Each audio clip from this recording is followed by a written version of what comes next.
Mardi 21 mai, 7h30 sur la place de l'église de Dinéol. L'un après l'autre, les 22 adhérents de Génération Mouvement Sans Dispart rejoignent le lieu de rassemblement sous la vigilance de leur présidente Aline Lenny et attendent dans la fraîcheur matinale le car qui va les conduire à Carantec. Alors, faites attention. Je vais circuler et puis si vous avez un crayon, vous inscrivez, si vous êtes intéressé, vous inscrivez vos noms au verso. Bon, je crois que j'ai tout dit. Une dernière chose.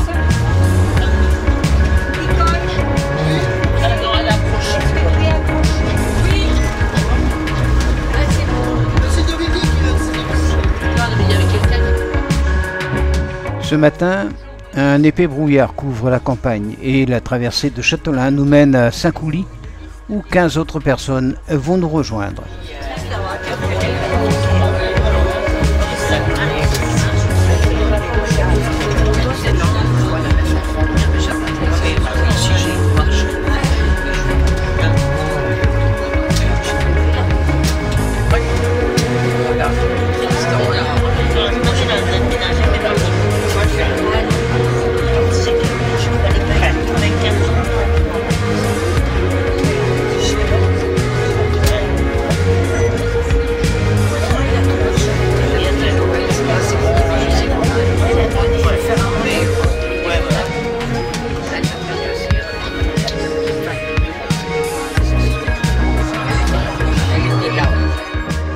Le ciel bleu des monts d'Arrée offre un regard estival sur le mont Saint-Michel de Brasparts, Brennilis, Roque-Trévézel et Roque-Trédudon. Roque-Trédudon, sur la commune de La Feuillie, culmine à 383 mètres. À son sommet se trouve l'émetteur TDF d'une hauteur de 225 mètres et chacun se souvient du 14 février 1974, jour de l'attentat, qui priva une partie de l'ouest de la Bretagne de la réception des émissions de télévision et de radio pendant plusieurs semaines.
Carantec.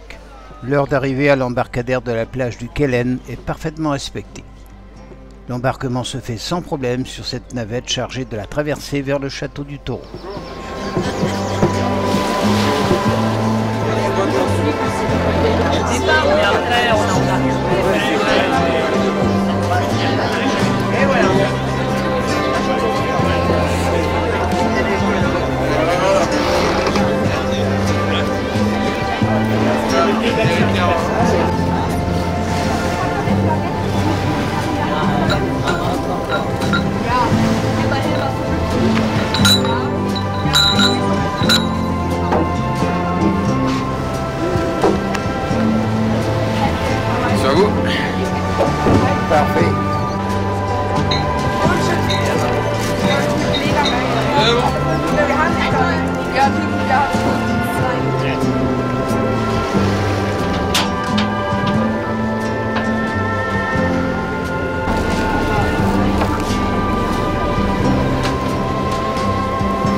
Le ciel est terriblement bas et la brume opaque confond l'horizon et la mer. Les silhouettes des îles découpées jaillissent des flots d'un calme tranquille. Cette baie de Morlaix comporte une multitude d'îles, îlots et rochers comme l'île Calotte, la plus vaste, habitée par une dizaine de familles et accessible quelques heures par jour par une petite route submersible, ou encore l'île Louette, surmontée d'un phare et de la maison des gardiens, et surtout de l'îlot rocheux sur lequel est édifié le château du Taureau, emblème de la baie de Morlaix.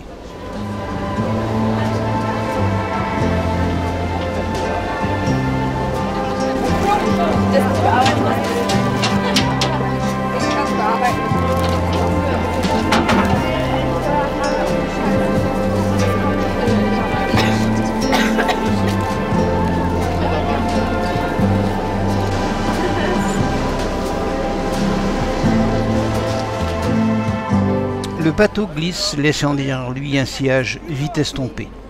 Cette mer d'huile et ce brouillard donnent aux images une beauté d'estampe quelque peu irréelle, et comme par magie, le voile de brouillard se déchire au moment d'accoster.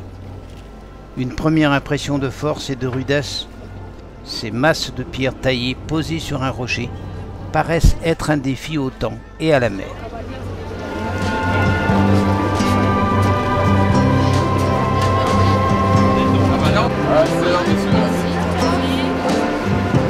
Bonne balade. Si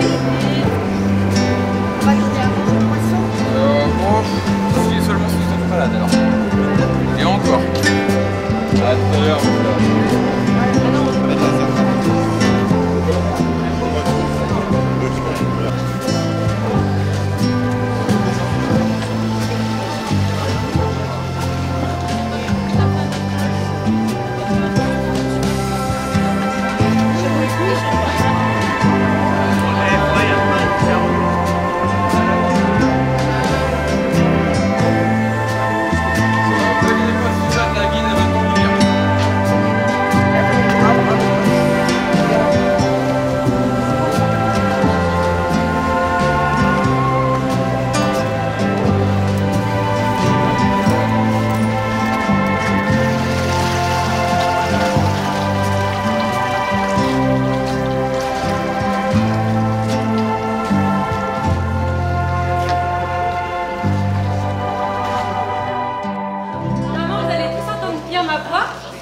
Sinon, vous me faites des signes, je suis un peu enrhumée aujourd'hui. Frégate, mais c'est plus tard, mais c'est un peu pour imaginer souvent la frégate, vous voyez ce que c'est, est-ce que ça vous dit quand même? Donc voilà, les bateaux qui venaient dans la baie, qui étaient nombreux, parce que Morlaix à ce moment-là était une ville importante. Suzanne, une guide, accueille les passagers et explique rapidement l'histoire peu banale de ce mastodonte de granit bravant les tempêtes et protégeant l'entrée de la baie de Morlaix.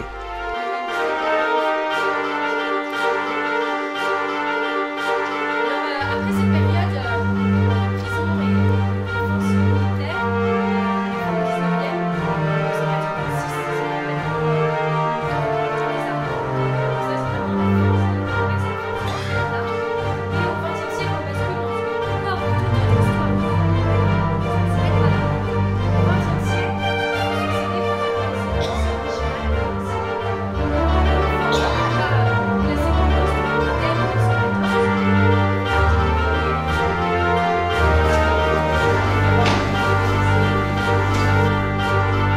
Né d'une volonté collective de se protéger de la menace anglaise, il a été construit en 1542 sur l'îlot rocheux du Taureau. Ce premier fort accueille dès 1544 un gouverneur et une garnison de 30 hommes. Dans ce contexte de conflit, le Taureau occupe une position stratégique et Louis XIV décide de prendre le fort sous sa charge et de le faire réaménager par Vauban. L'objectif étant de solidifier l'édifice pour être à même de résister à l'ennemi. Les travaux dureront 45 ans. Le fort abrite désormais les logements des soldats et des officiers, 2 cachots, une cantine, une cuisine, une chapelle et 11 casemates pouvant recevoir chacune un canon.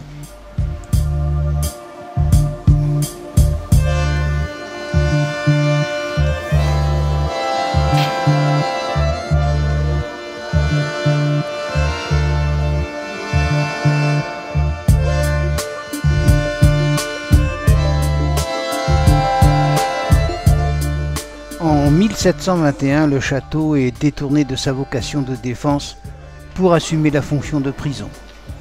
La plupart des détenus sont des aristocrates bretons emprisonnés sous ordre du roi par des lettres de cachet, souvent à la demande de familles soucieuses d'éviter le déshonneur. À la Révolution, vers 1790, le profil des prisonniers change. Le château accueille des détenus, pour la plupart révolutionnaires, arrêtés pour des raisons politiques ou religieuses. Puis, le fort se vide progressivement de ses hôtes d'infortune. En 1871, le célèbre communard Louis-Auguste Blanqui est le dernier à y séjourner. Il est enfermé dans une salle de discipline et 25 hommes et un navire de guerre sont chargés de sa surveillance.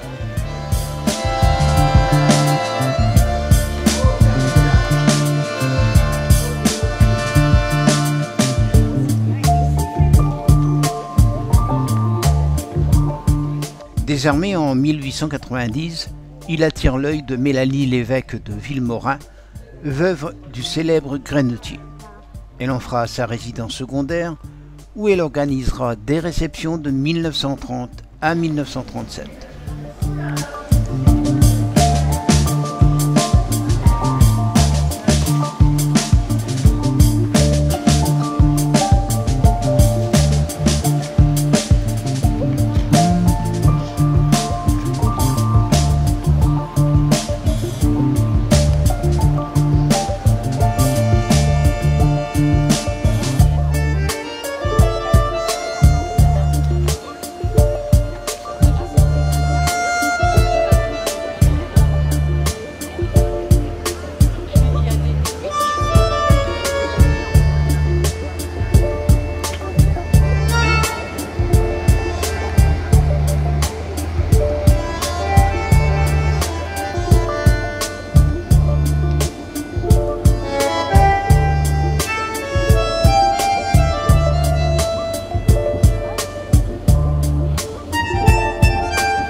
Investi par la DCA allemande pendant la Seconde Guerre mondiale, le château attend 1960 pour retrouver un usage civil. L'association du centre nautique de la baie de Morlaix y installe une école de voile jusqu'en 1980 où les frais d'entretien ne sont plus supportables. Laissé à l'abandon, le monument se dégrade rapidement.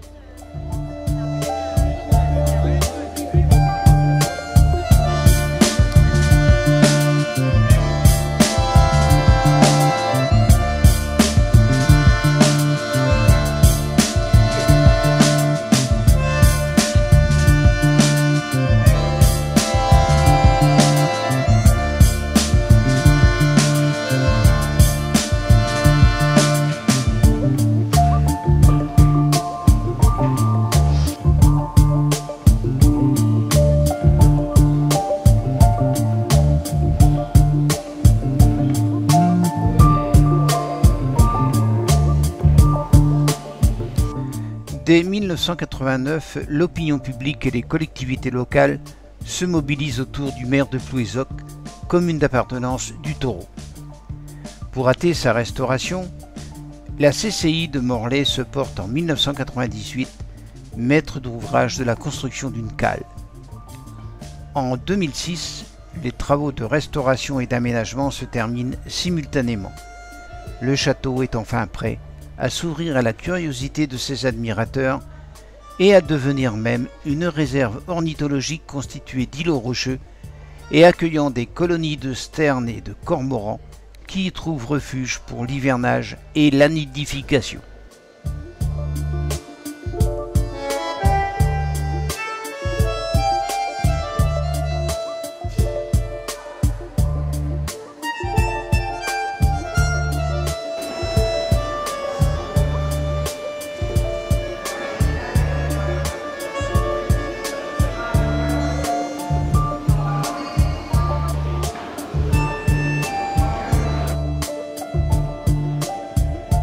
En sillonnant les 3 niveaux de l'édifice, des casemates à la terrasse, des coursives au pont-levis, il s'agit d'un voyage au cœur de l'histoire, gardien d'une baie au trésor naturel toujours intact.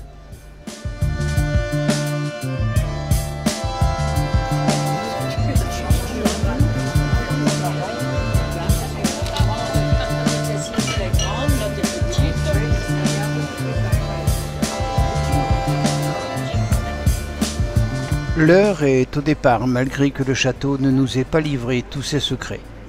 Et c'est presque à regret qu'il faut rejoindre l'embarcadère.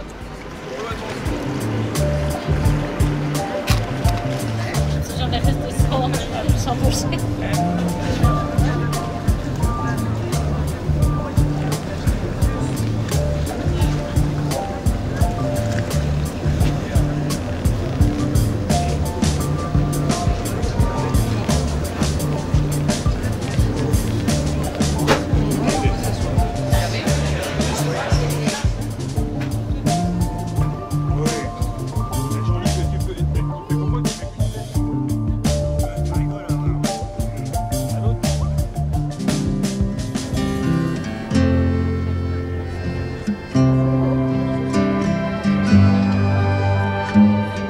Le ciel, redevenu clair, colore l'océan tantôt d'un vert émeraude, tantôt d'un bleu profond.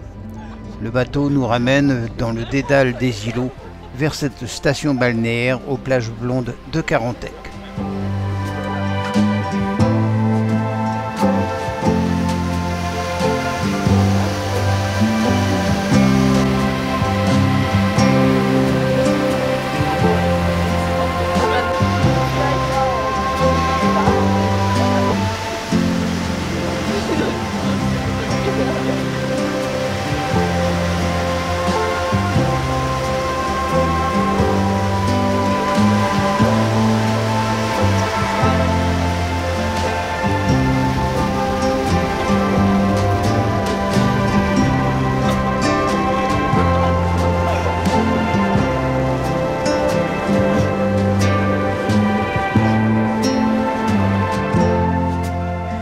L'île Louette se trouve au large et au nord-est de la commune, à la sortie de la rade de Morlaix, et plus précisément entre la pointe de Penarland et le château du Taureau. L'île compte 4 bâtiments, le phare, une maison et 2 dépendances. La maison est un gîte géré par l'office de tourisme. Quant au phare, il est automatisé.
Enfin, Carantec est particulièrement réputé pour la beauté de son littoral, donnant sur la baie de Morlaix et ses multiples îlots.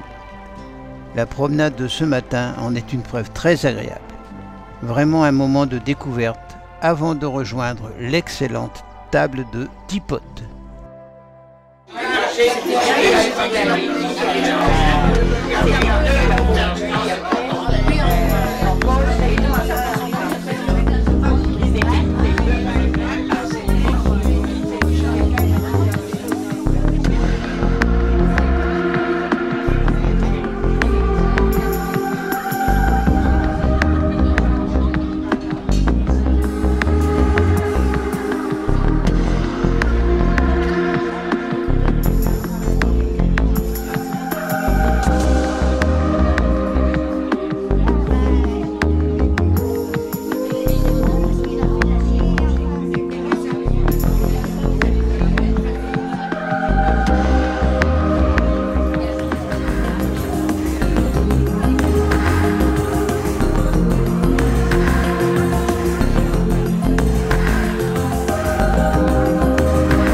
L'après-midi sera consacré à la visite de l'entreprise familiale ostréicole de la famille Madec.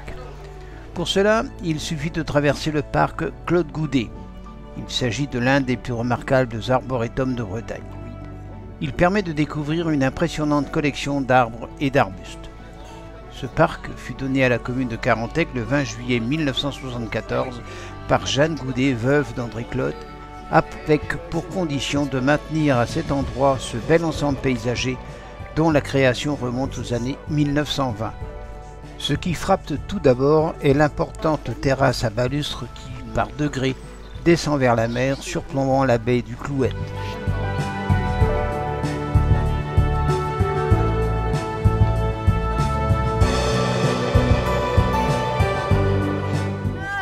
C'est un métier qui utilise un équipement assez impressionnant, coûteux et assez important. Donc il y a des barges, vous voyez, les chalands qui sont à fond plat, qui ont une très fine ligne de flottaison, mais ça permet de pouvoir échouer à marée basse.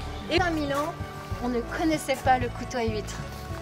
Non mais pour vous dire qu'ils avaient les moyens qu'on ne nous a pas transmis. Comment on ouvre une huître aujourd'hui?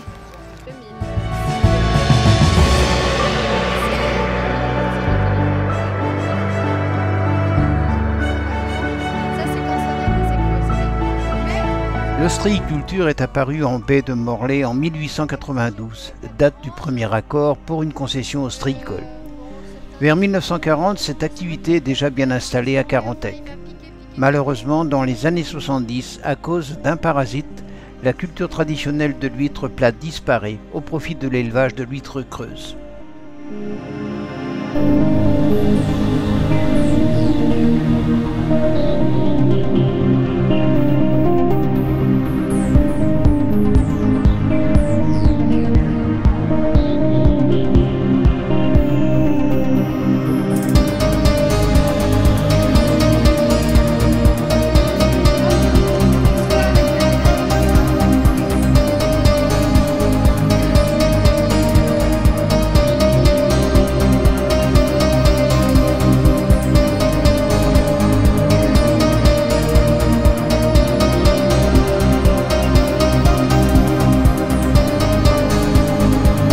Il existe aujourd'hui une quinzaine d'entreprises ostréicoles et la production de ce secteur, reconnue comme de grande qualité, y est importante, 6500 tonnes d'huîtres par an. La qualité et la richesse des eaux de la baie de Morlaix en font un site privilégié qui abrite aujourd'hui environ 700 hectares de concession. Chaque parc à huîtres est délimité par de grandes perches qui peuvent atteindre jusqu'à 8 mètres de haut pour être visibles en pleine mer. L'élevage de l'huître se pratique principalement en surélevé dans des poches posées sur des tables. Les barges à fond plat permettent de circuler entre celles-ci et de s'échouer pour pouvoir travailler jusqu'à ce que la mer remonte. Depuis 1898, Prat-Tarcoum est le siège de cette entreprise ostréicole. La Berbenois et la Bervrac, où Yvon Madec élève et affine ses huîtres, sont des bras de mer qui serpentent dans les terres du Léon. Un terroir façonné par l'érosion, point de rencontre entre l'eau douce d'une rivière et l'océan. C'est un lieu d'échange rythmé par le va-et-vient des marées. Le plancton, la nourriture de l'huître y abonde et en filtrant les huîtres puisent leur spécificité gustative. Un mélange de douceur et de vivacité iodée avec au final une longueur en bouche et un goût de noisette qui ont fait la réputation des huîtres de Prat-Tarcoum. En les croquant, on embrasse la mer et une marée d'iode vient réveiller vos papilles.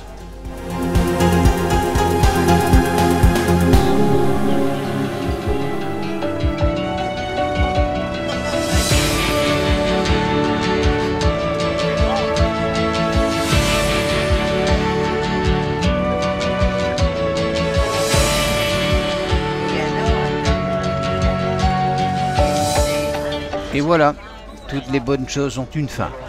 Cette belle balade s'achève. Le bus ronronne et va nous ramener sur Saint-Coulis, Châtelain et enfin à Dinéol.